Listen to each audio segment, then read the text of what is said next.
I said, I want to be like that. You know, so I started hanging out with them. You hang out with them, they're listening to jazz. You know, so that was one of the things. That was one of the things. There was another very important thing too. There was a pianist named Don Goldberg who performed at the variety show that my school used to give every semester. And he had a jazz trio.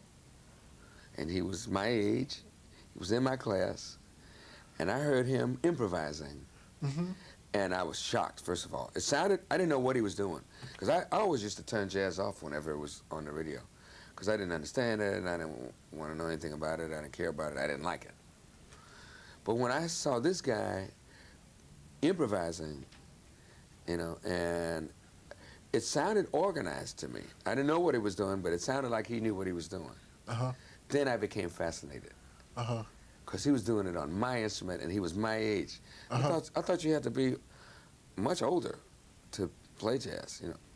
Like, you know, 19 or something. And, but he was doing it, and so I started hanging out with this guy and asking him, you know, what does he listen to? How does he learn that?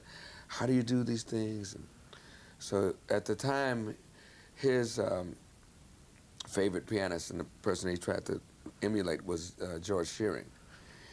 And so I remember going home telling my mother, Mama, you got to give me some George Shearing records. And she said, son, you have some George Shearing records.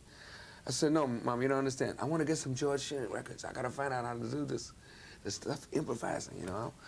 She said, Herbie, remember those records I bought for you about 2 years ago? And you got angry with me because you didn't know who it was, and there were some other records you wanted, and you had a tantrum. And I bought you these records for Christmas. I said, yeah. She said, that was George Shearing, and you've got those records in your cabinet. And I went in the cabinet, sure enough, they were there.